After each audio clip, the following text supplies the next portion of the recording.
Okay, good evening. We're live tonight with the LCDC Roundtable.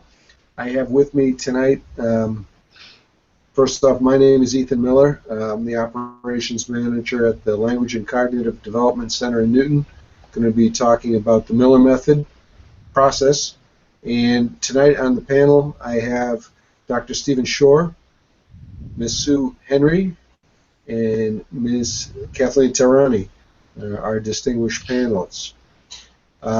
We're going to be talking about tonight the process of the Miller method from point A all the way to Z. And that means from intake, from our first contact with a potential client, a child with some sort of disorder, and taking them through to a treatment plan. So, and I'm going to ask our panelists to elaborate on a lot of these points, and I'm going to ask Kathleen to ask some of her pointed questions that she's so good at. So, without any further ado, let's get started with the first part of connecting the dots, and that is the MDS, or the Miller Diagnostic Survey. So, as many have experienced, and Steve, you know about the MDS. This was, this was a designed from, and I had a small portion of the process. I was involved in the process of the design of it. Early on, this was Dr. Miller's effort to begin a research study, and it started. Oddly enough, we had an attempt to do a research study at the center on elevation. And Stephen, I think you remember this one. We set it up, and Dr. Lindsay Sterling was there. We had an attempt, and it didn't really come off. What we worked on, my father and I, Dr. Miller, after that was a less cumbersome way to do a research project. And before that, there was already a survey in place as an intake survey. What we tried to do is develop, and this was a long process, a set of questions that would trigger a set of responses that we could turn into analyzable data. Now, this was by no means a short process. We used a research assistant from Children's Hospital, and it went on for quite some time to develop this, the MDS, so it's quite rich. This is the history behind it. So it started off as a data gathering and an informational tool. What we also found out quite quickly, and we've done thousands of the MDS, is that it gives the parents something in their hands about, they learn about their child as they go through this questions. Questions here that parents often would never think to ask. So they actually get information from it. So it's used also as an intake tool. Kathleen, would you care to comment on Well, that on sounds this? yeah. So far, that sounds extremely interesting. It sounds as though the parents end up with an extremely deeper understanding of their own child, and that this would be a very useful tool for any child on, off, or around the spectrum. Exactly. One of the interesting things that we found, and keep in mind we've done thousands of these MDSs. Right. It's offered as an online service at no charge. The MDS can be downloaded, and a parent or a caregiver can go through the MDS. And in our current use, we have Dr. Michael Biondo, who analyzes it. The same role as my father, Dr. Paul Callahan, used to analyze the MDS. It takes a lot of experience and know-how to be able to analyze these. And like I say, in our current usage, we have Dr. Biondo getting back to the parent and talking to them about it and getting some more feedback. And for this, that service, and when we engage Dr. Biondo, that there's a cost associated with that. So this is the MDS. This is the first portion of our process. Stephen, do you care to comment? Sue, do you have a comment? Sure. The MDS. Some other additional history on the MDS. Go ahead. Between the elevation study and the MDS in present form, Dr. Miller and I were wondering if we could come up with an instrument, a questionnaire that people could take on behalf of their children that would help provide guidance as to which approach might be the best approach. There you go. So there was a selection. That's what's built into it as well. You know, the parent and the professional gets together, and there's actually a selection process that one goes through afterwards. So. Right, and so the idea was, because this was it was going to be tied into my dissertation, in comparing different approaches.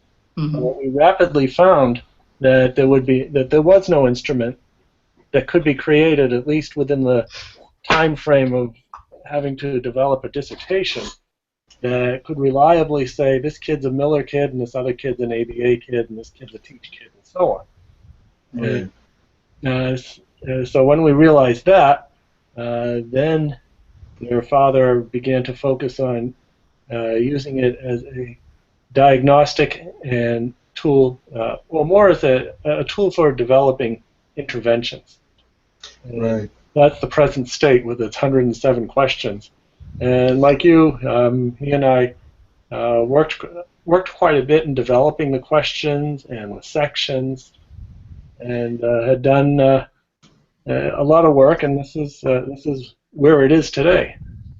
Yeah, that's why I think it's such a good tool, Stephen. I didn't mean to leave you out of the mix there, but I remember you being actively involved in the development of the MDS.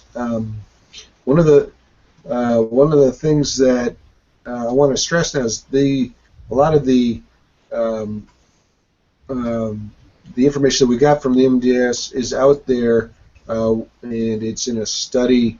Dr. Tamara Auerbach is trying to get this study published, and this is something that Stephen worked on along with my father as well, and that's an effort we're trying to get published.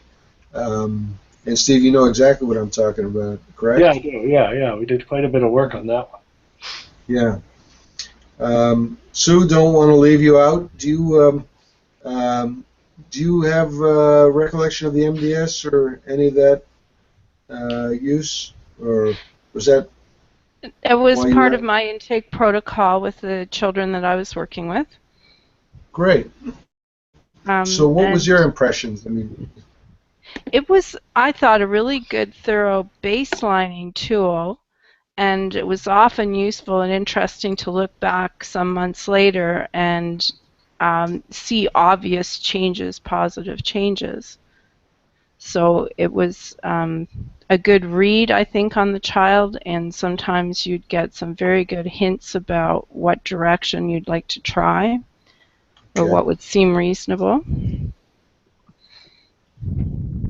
Well, that's great. So, that's another approach for the MDS that we didn't quite see. It's like how to integrate the child into a classroom with that information too, which is very specific. Do you remember offhand, Sue, any points where you got that flash of insight from something that you read or ascertained from the MDS, or is that reaching back too much? It is reaching back a bit, but I think I remember clearly going through the process routinely, and it would help me develop things that I want to look out for sure when I did the umvelt. It would give me some leads as to what I might be finding. Okay, so it's sort of gave a little bit of a prelude to or a hint of what might be in a more thorough test like the Umveld assessment. Is that accurate? Yes. Kind of, yeah. Okay. And since we're talking about the Umveld assessment, let's move on to that second portion. This is really a big, well, it was a keystone of the Miller method, and it hinges on a lot of theory. But I think what I'd like to describe is the the parts and pieces of the Umveld assessment and some of the tools that were used with it. This is a rich environment, but there were, in a typical Umveld assessment, there were 16 tasks or so that the child would be put through. And I was wondering if perhaps we could talk about a couple of these at least, and get talk about a little bit of what you find out from something like the swinging ball or the croupier test, or because these are really, I think they're very in a way, kind of unusual and unique tests. You don't sit the child down with a small board or something like that. They're really gross motor, you might say, for some of these activities, like the swinging ball. Stephen, what does it tell us when you're working with a kid that and they're they got this big swinging ball in front of them, and the person running the assessment is addressing the kid with the ball? What is it? So what's going on there? Well, the swinging ball is one of the more striking subtests within the Umveld assessment, and what it assesses for is a child's awareness of the environment around them, or their Umwelt. So Umwelt means awareness around one, and it's a German word. So the question is, what is the child's awareness, and specifically in the Miller method, what is the status of the child's body to environmental awareness? And what will happen is that the clinician will engage the child in a game of pushing this ball back and forth. So the ball is between them. There's another clinician or assistant behind the child, guiding the child and helping the child focus, and then there's the clinician. And the clinician will push the ball towards that child, and the idea is that the child gets into a bit of a game of pushing it back and forth. The child with the greatest amount of body to environmental awareness will engage in joint attention between the ball and the examiner. So in other words, they're aware of both the ball and the examiner, and you can see their eye gaze flicking back and forth between the two. The child with a little bit less awareness of their environment is only going to be cognizant of the ball when it gets to a certain distance of them, maybe when the ball is a foot away or 2 feet away from their body. And there is no awareness of the examiner on the other side. Completely vanishes, you might say. Yeah. Vanishes? Right. Yeah, it just kind of vanishes. Because many people with autism have a small body to environmental, a small zone of intention, which is another Miller method term coined by Dr. Miller. And that is how far away from the body is that child aware of their environment.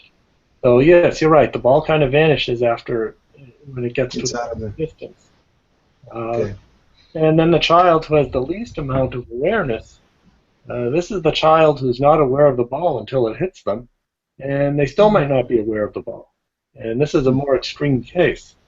And knowing where the child's body to environmental awareness is helps a Miller method practitioner to customize their intervention. Okay. Sue, would you like to comment on that? I always found that very telling. Most of the children I worked with didn't engage in a playful interaction. They might have some fleeting awareness of me, but I had a number of children that really couldn't attend to the ball until it was inches away or actually impacting them. And it tells you a lot. It tells you exactly how you should intervene, and signing to them 2 feet away or offering them objects that far away is as if you're not doing anything. You have to get much, much closer for anything like that to be effective. Interesting. I noticed, there's one video where Dr. Miller and Dr. Callahan are working with a child, and Dr. Miller fakes like he's going to throw the ball, and the child sort of moves his head in corresponding with the fake, and Dr. Miller goes, "Did you see that? That was an avoidance," and which is actually pretty good functioning. But you wouldn't get that if if the kid was more disordered, or it was evidence of a higher function. I thought that was fascinating. That as soon as you could see the kid attempting to dodge, that you really learned something with that. Now, I skipped one sort of crucial item in the usual envelope, and that was the unstructured period, which I think is often, what are they doing? It's very useful.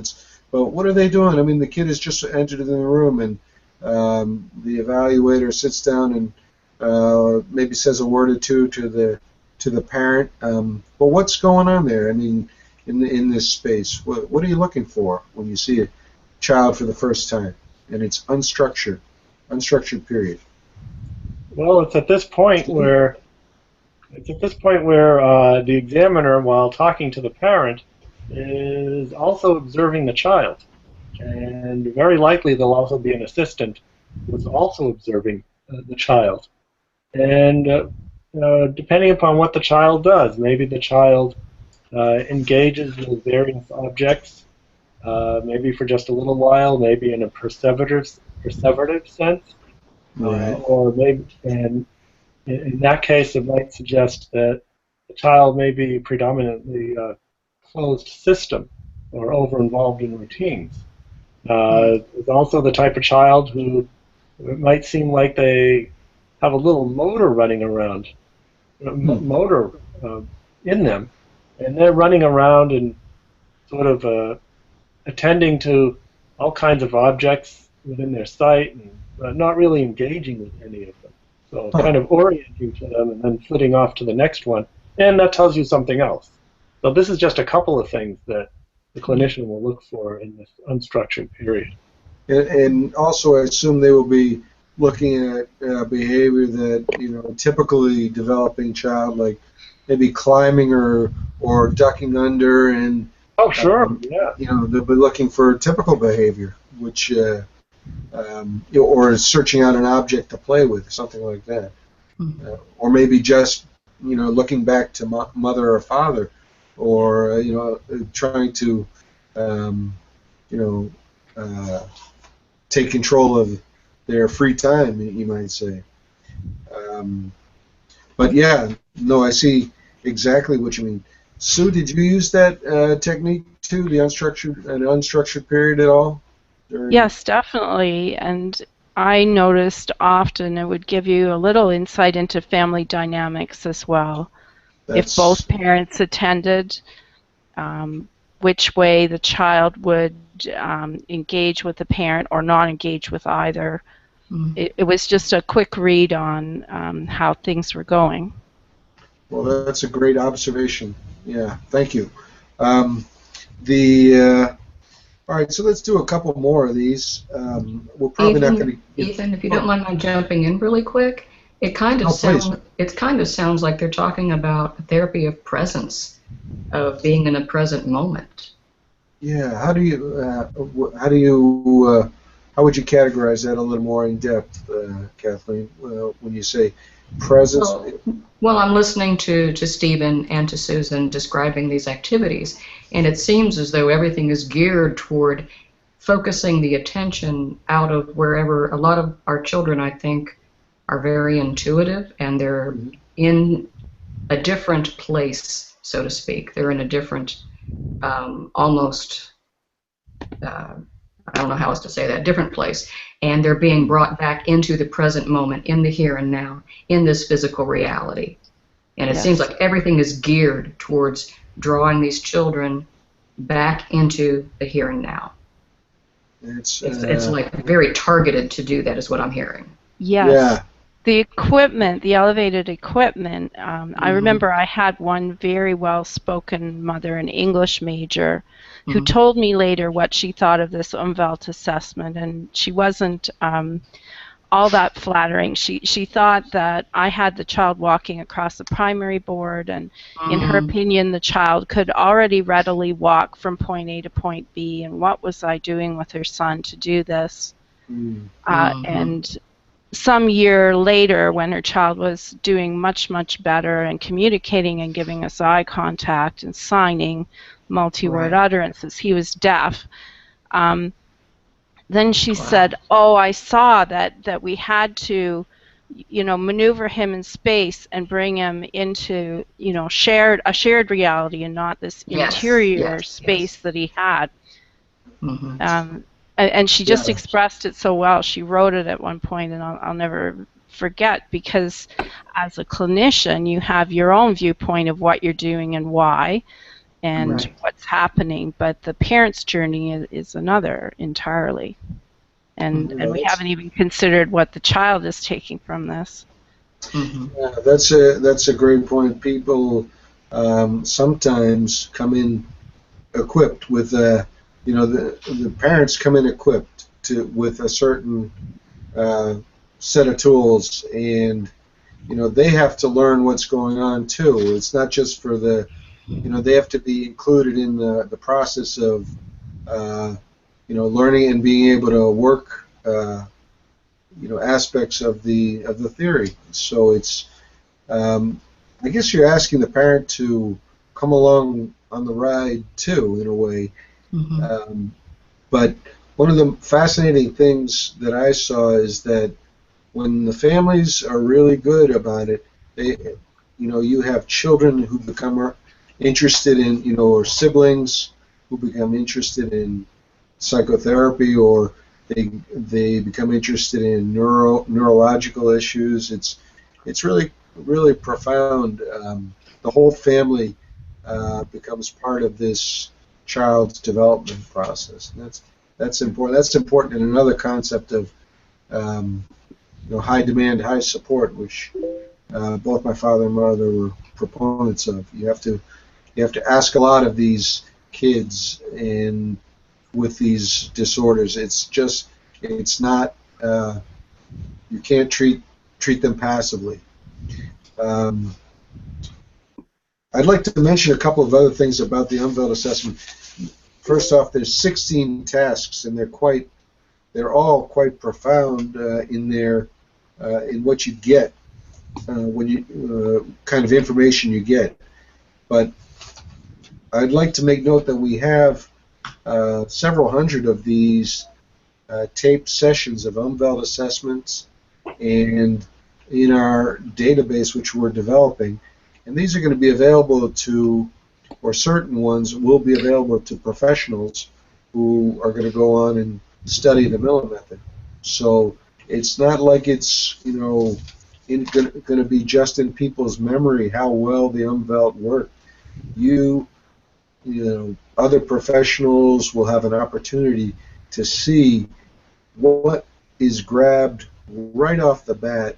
Where are the problems, and you even see during the Umwelt opportunity for learning, which I think is quite astounding. That in a 6-hour session, a kid that's previously thought can't develop or is really struggling to develop gets a skill that they didn't have.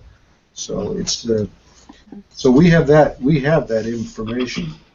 The other thing that I'd like to mention is that the kit, the Umwelt assessment kit, is also available to people in remote areas.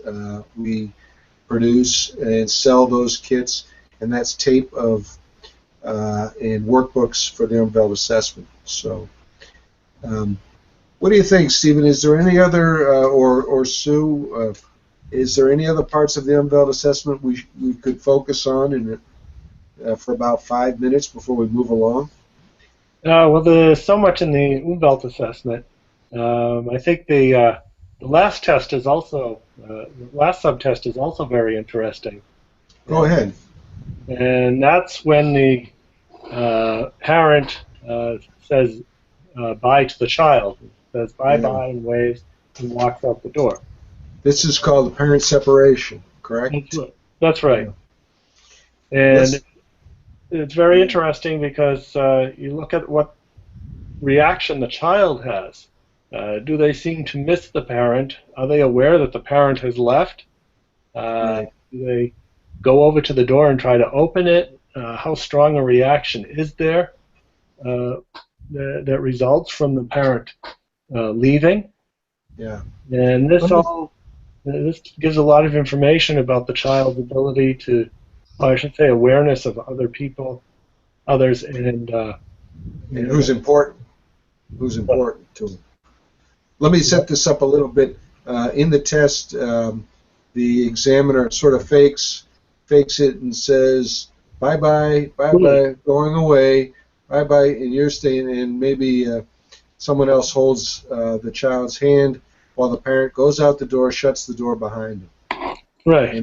And the result is, oftentimes it is very traumatic for the kid, and then other times it's not. It's like no connection. So, Sue, does that resonate? It does. It's heartrending sometimes to just it see really can be. the lack of reaction, and you see where you're coming from. That I am reminded of the first child that I ever worked with, who Dr. Miller did the Umwelt. I was brand new and untrained, and she was so complicated, so we brought her to Boston and had her assessed there. I mean, I was fully confident I could do all the subtests, but I had no confidence in my ability to interpret whatever we would get. Right. So we needed the expert, the guru, to do this, and with this child, she had no reaction when her mother would leave, and I already knew that from school. Right. It was whether her mother was there or not made not one iota difference, and it's just it hurts a mother's heart to see, a human's heart to see this kind of separation. Yeah, I can relate an incident.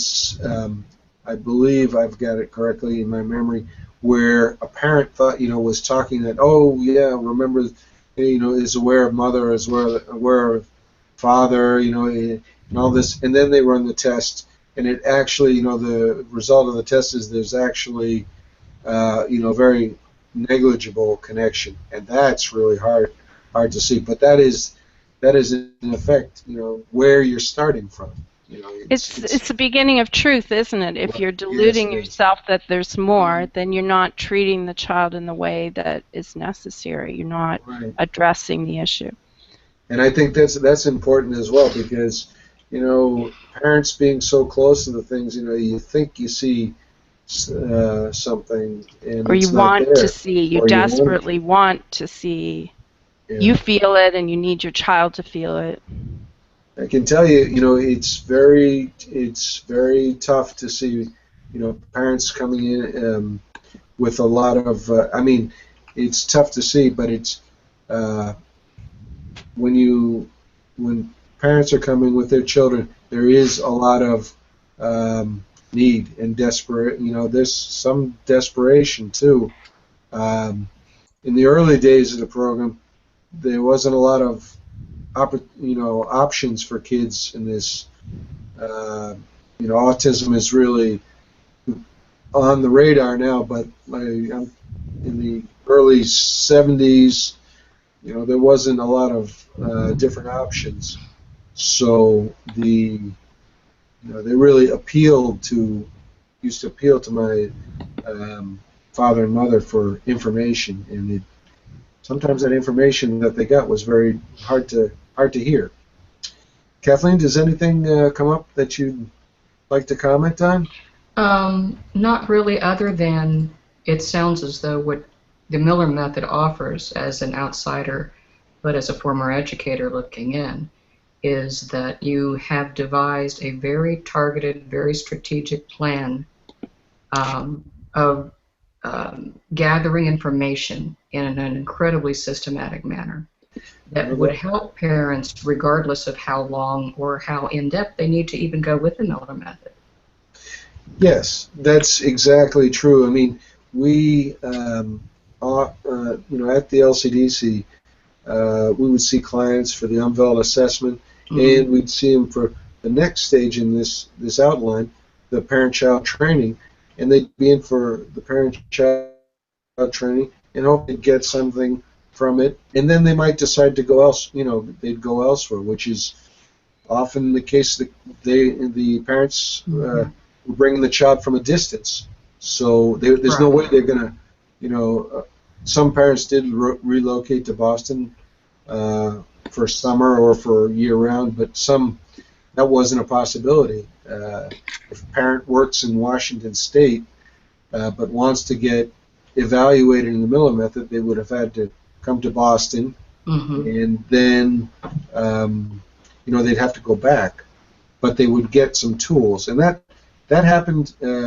They'd get assessed in the Umveld assessment. Then there was the parent-child training, which was another intense item that we offered. And now let's talk about the parent-child training, which included the Umveld assessment, but also had some other parts to it. It's great. Sue, you're an OT, and I was hoping Meredith. I'm a speech path, actually. Sorry. It's great that you're here, because when we did the parent-child training, we'd get into specialties, and the parent-child training went over 4 days. The first part would be, after meeting parents and talk, probably a short talk. The first day would be the Umveld assessment, and then it would go into sessions, probably 2 to 3 hours long, working with the kid. And I would videotape most of these, or enough of these over the. There was a few people videotaping, but I can tell you that they were quite intense, and they were quite lengthy.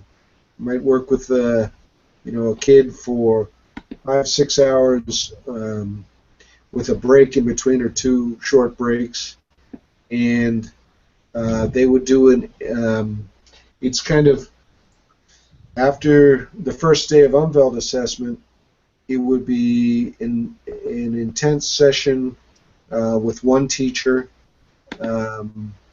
maybe focusing on speech and language, and seeing where the child's at. Maybe more, motor skills. And this would be over the second and third day, a whole day dedicated to this type of activities. So it's more evaluation, but it's also starting to put together a set of tools for the parent to take with them. Steve, do you think you can comment on this a little bit? Yeah, well, I think the parent-child training is particularly unique, and that is there is heavy involvement of the parent as equal to the therapist, right, in training them to better interact with it, to better understand and interact with their child, and also to understand while the child is doing what the child is doing.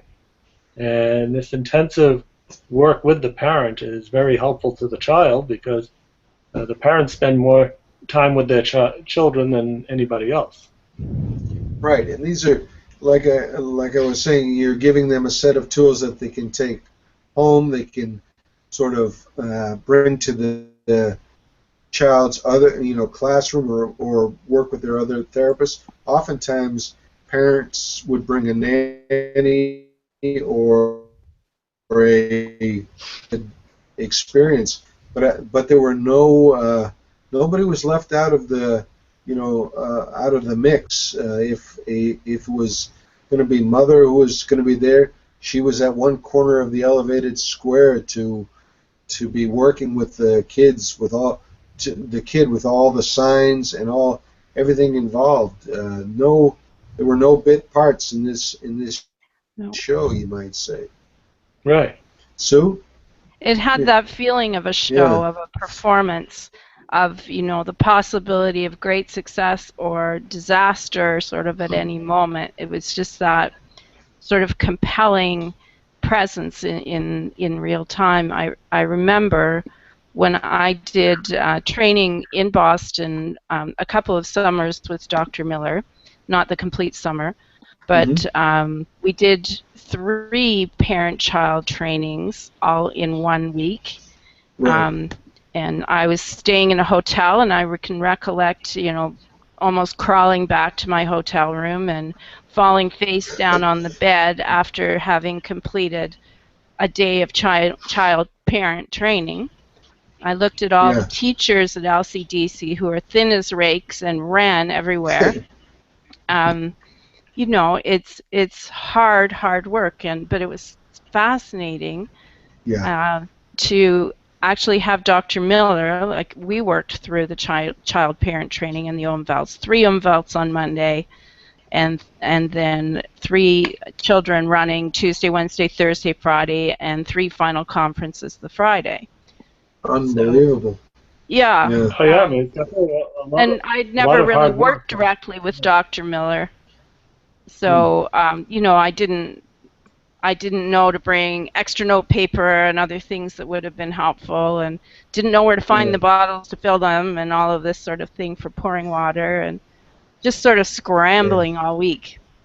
But I can recall clearly working with one family, and I would set the child up, and he was just at the point of being able to do whatever it was we were doing on the elevated square, and the mom would undermine it. She'd try to bail him out. She'd just stop what I was doing, like she couldn't see what I was doing or feel what I was doing or understand. Right. And I'd sort of gone back to fill more water, and I guess I looked a little disturbed, and Dr. Miller came out and said, "She's depressed, she's really depressed. She's not doing this on purpose." So he was keeping the whole team working, and he was helping me understand why this was blowing up. Ah, interesting. It's really something, it's very hard for, some of these tasks and tools that are given to the child are a little, they can oftentimes be traumatic, and the kid starts, going on the elevated square or working through the Swiss cheese board. It's kind of traumatic for the kid, and they start, crying, and this, oftentimes the parent would get very worried about that, and Dr. Miller's would have to. Oftentimes he would say, like, it's gonna, the child might be, crying. Is this gonna make? Would ask, is this gonna make you unhappy? So when he remembered to ask them, or are you okay with that? Things went smoother, but I definitely remember times when parents were very surprised that that Dr. Miller would put them through these kind of rigors, put their kids through these rigors, and be completely unfazed about it. Because my dad was very used to putting kids with these disorders through all through their paces, and if they start to be very unhappy about it, well, then, we'll just have to work with that too. But it wasn't something that didn't necessarily mean stop. No. It would Isn't mean that? an adjustment of some kind, Yes, but yes. not stop necessarily. The point, but my father also had a very keen sense, and my mother, when the kid was done, you're not going to get anything more. Yeah. It wasn't that they were crying or that it was just that they were done. You know, you couldn't work with them anymore, and for that at that juncture, and that was also very interesting. My dad had a very very you know encyclopedia of knowledge working with this type of kids. Yes. Oh yeah, he was really great at Yeah. it. Yeah. Kathleen, we're hitting a lot of sort of parts of. Does the PCT begin to make sense? Because what we're talking about is the first day is the Umvelt assessment, 2 days of sort of more individualized, specific training, and on the fourth day of it is a conference where we bring in all the teachers who've worked with the kid over the 4 days. The parents are brought in, and Dr. Miller or the lead evaluator would sit down and they'd all discuss what just happened over the 4 days and where do you go from here? What's the treatment plan? What's the next step?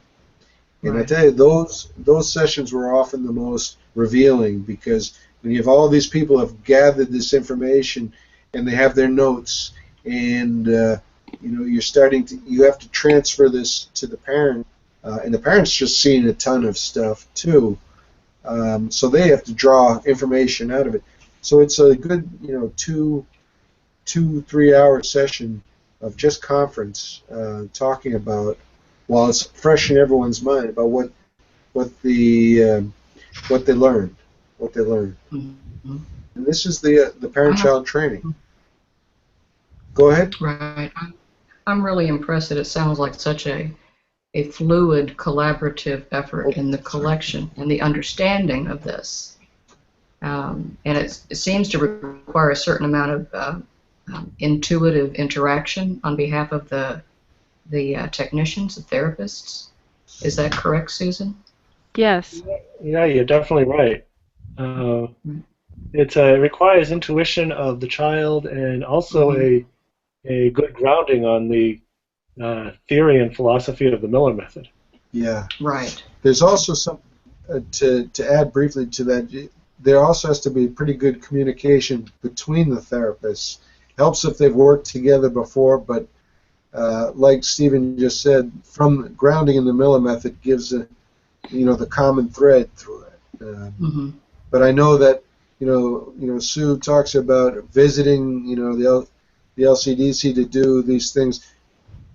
She talks about what she didn't have. I'm sure she came armed with enough knowledge to be doing parent-child trainings, and you didn't feel too uncomfortable when you did that, did you?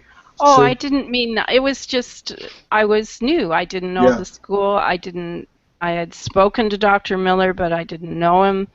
Right. I had been doing Miller method therapy remotely in London, Ontario. And this was the beginning of further training before certification. Dr. Miller didn't have that process then. I was the first person he certified, and so I did the parent-child training first, and then we talked about further education to be able to be more independent. Oh, and we did a lot of actual video conferencing with some clients from my therapy room in London to Boston.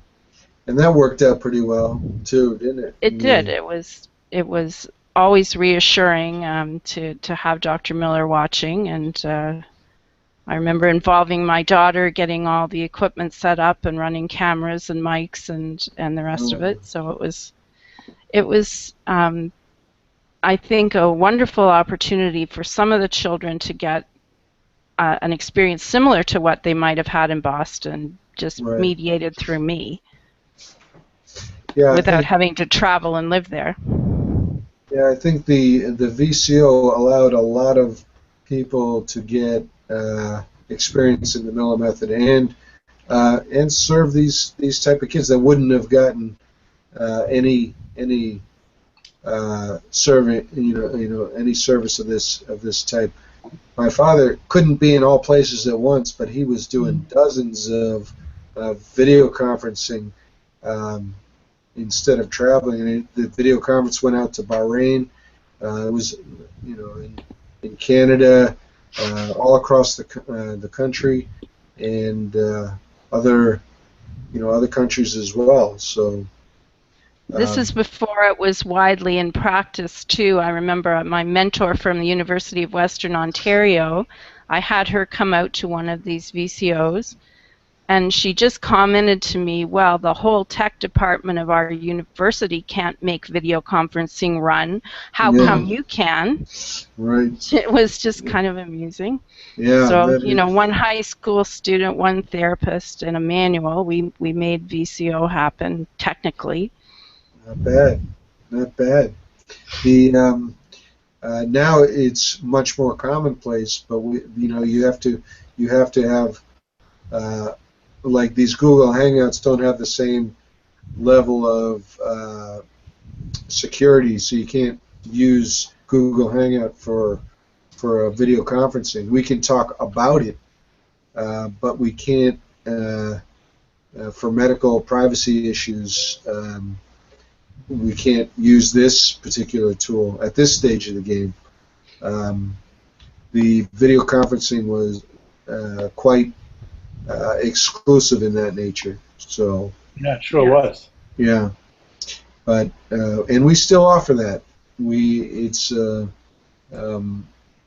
I think the Crossroads School does a lot of video conferencing now, and we have the capability at the LCDC to do for remote clients. Not a lot of activity right now for us, but Kathleen, from the outsider's view again, the educator view, what do you think?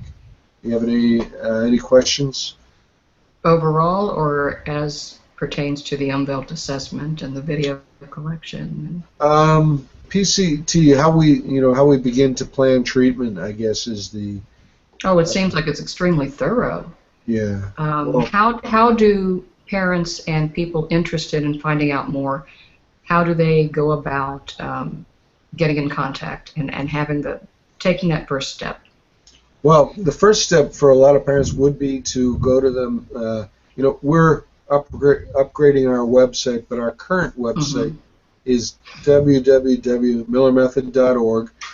And this you can download at no cost, the MDS, or the Miller Diagnostic Survey, and get a parent or a caregiver can evaluate on their own the child, and then if they want to go any further, they can contact me at the office, and I will put them in touch with an evaluator, a PhD level person who's knowledgeable about Miller method, and they'll begin to review it, and the parent will get a written report if they decide to engage that evaluator, and they can circumvent that too if they decide, well, we're confident Miller method might be something that we want to do. We'd like an unveiled assessment. We can arrange that to come to Newton, Mass, which is just outside of Boston, and we'll put together a team to do a unveiled assessment or parent-child training in Newton, and we have 2 of those scheduled, recently being scheduled. So, Sue, if you're thinking of coming to Boston for an extended break or something, let me know, okay? Thank you. Wow. Yeah.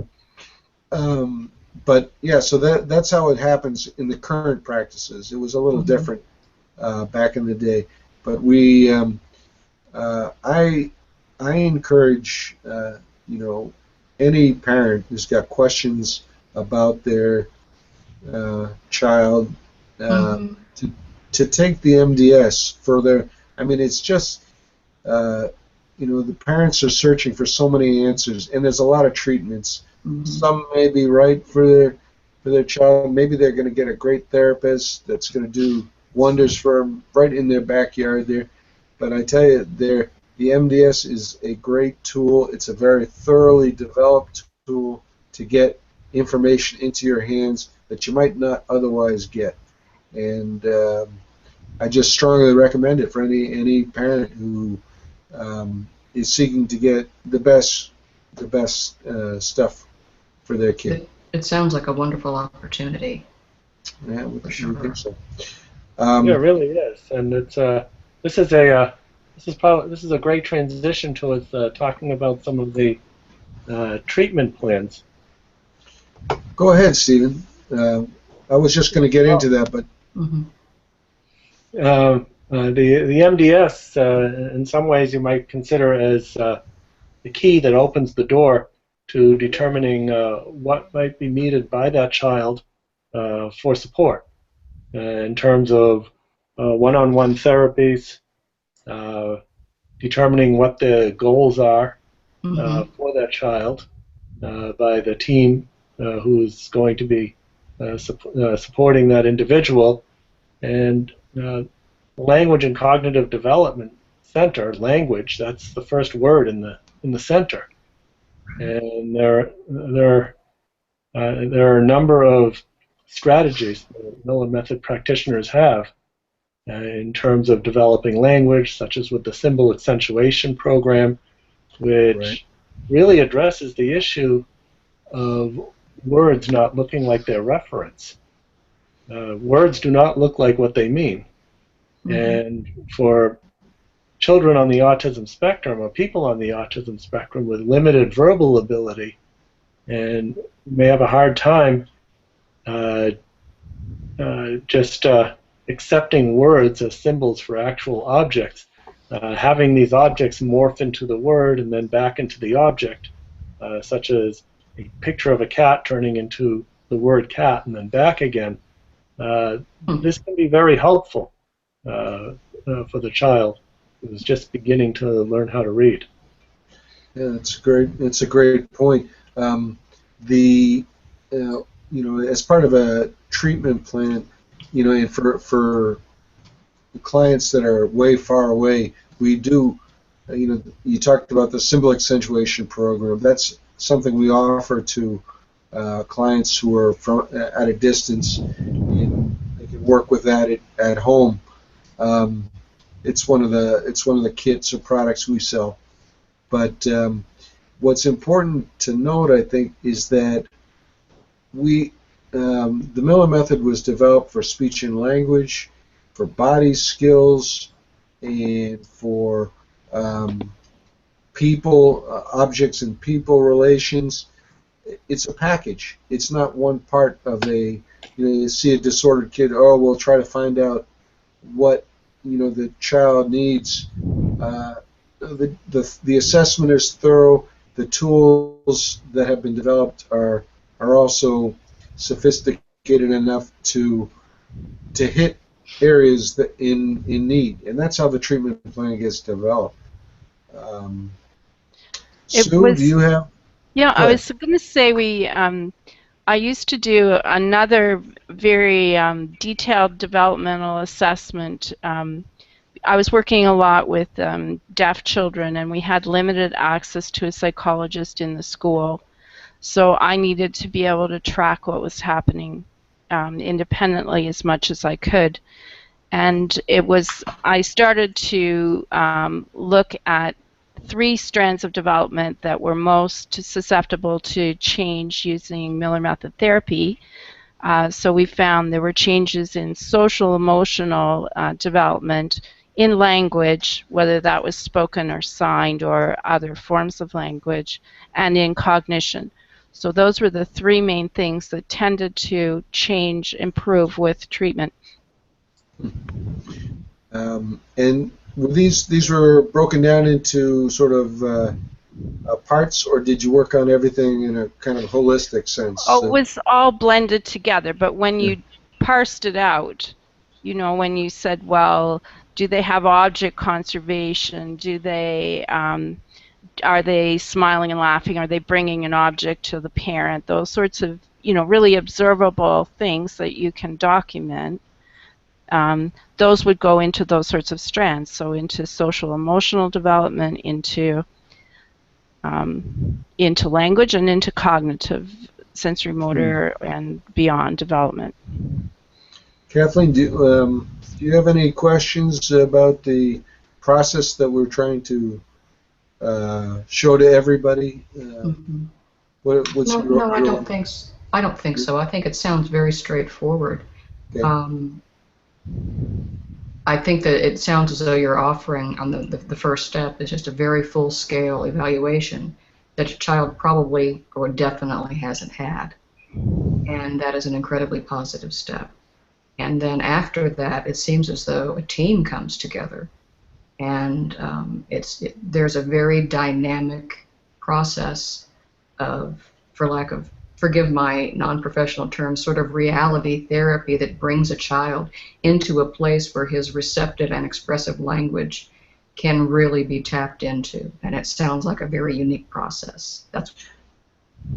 Well, I think that's very accurate. I don't mind the non-professional language at all, because my dad used to say, you got to be a bit of a ham to do this. Everything is, and this is, when Sue talked about people having really being worked, there would be people making huge gesture out of trying to, encourage an action.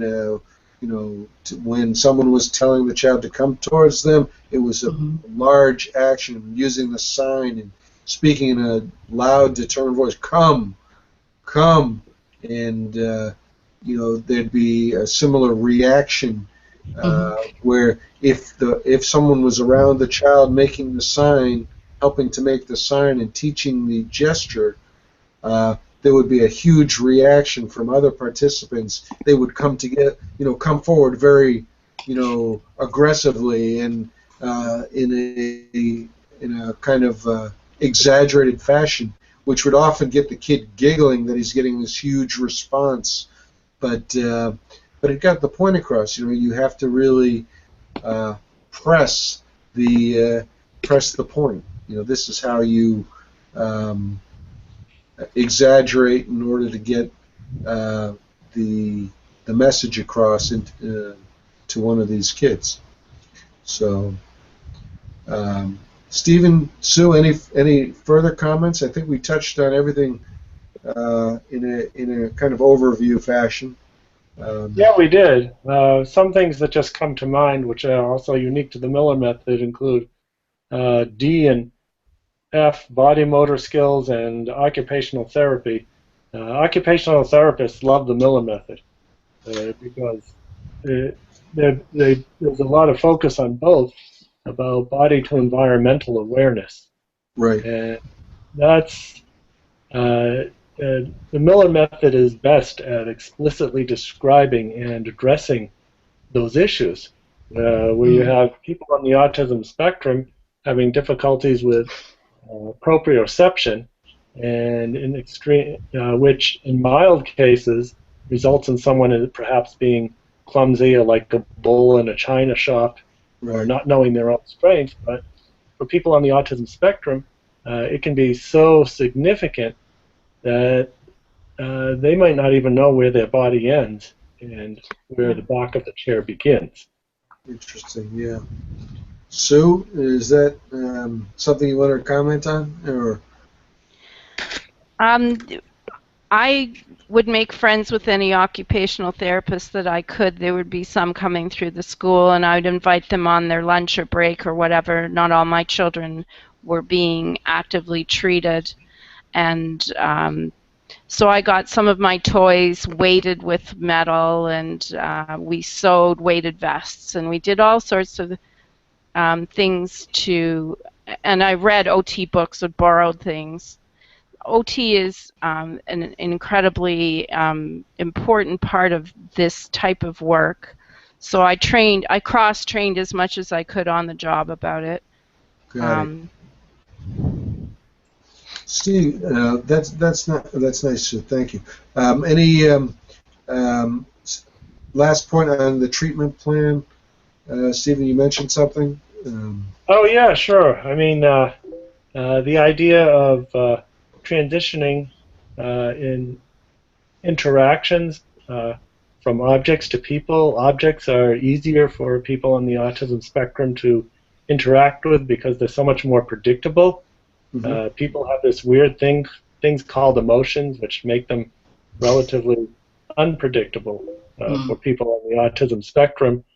The elevated square that merits an entire hangout by itself, and the idea being that elevating a child not that far, maybe only 2.5 feet from above the ground, causes that child to have better body to environmental awareness.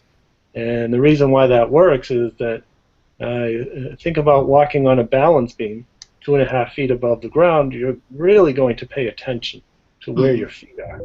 Where your feet are, and everything. Yeah, everything. And the elevated square helps with that. And it also helps guide the child in which direction to go in, because you basically can only go forwards, backwards, or perhaps around a corner, and it reduces spinning off into space. And also it gets the child at face level, which Dr. Miller referred to as architecture. And with the adjustable tables, you're bringing up objects or toys also sort of within range. So now you're not crawling on the floor following someone trying to get work done. You can actually help them move through space and attend to things much more readily. Right. That's true. Eye to eye with a child, which is helpful, both in a practical sense as well as the therapeutic sense. Exactly. Yeah. And then, so often we think about the Miller method as being done one-on-one, but Miller method can also be done in a classroom setting. Right. I'd like to hear more about that. Yeah, that's important. I'm sure both Stephen and Sue can recollect seeing multiple kids walking around the envelope, the elevated square, and doing tasks from the envelope simultaneously. So yeah, but like we pointed out, this is an overview. I'll be happy to answer other questions or direct people to more information if they want to contact me at the LCDC.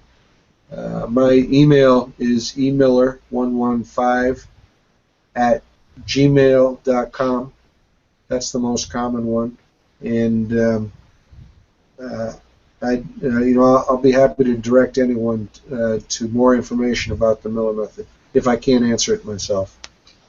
So I think we're at the end of our hour, and once again, this is an overview, but I think we got a lot of information out there on our process, and that was the goal of this. It's we do things with a method in mind from first contact to the beginning of a treatment plan, and that means that if the child is miles and miles away, we can augment a program that they're in and give parents skills to use at home, and strengthen the overall therapies that they're getting, even if their child is miles and miles away, or if they're next door. We can do it a little bit more, easily, one-on-one or with our team. So that's what we offer. Plus, we have the products. We have the products to support all these therapies, and we get those to people too. And we have video documentaries showing how children have progressed. And I'm happy to give those out to people who ask for them too. For parents, there's no cost associated with that as well. Wow. All right, I think that takes care of it for tonight. I want to thank Kathleen Tarani for joining us, Sue Henry, Stephen Shore, and And also thank you all for helping me through this first roundtable that I've done. I think it went really well. This is the first roundtable that I've put on doing the whole Google Hangout process. So thanks to everyone, and I hope to be in touch with you all as we go forward. All right, great discussion. Mm-hmm. Great discussion. Thanks. Thanks again. We will end the broadcast. Anyone who would like to comment to me, please do.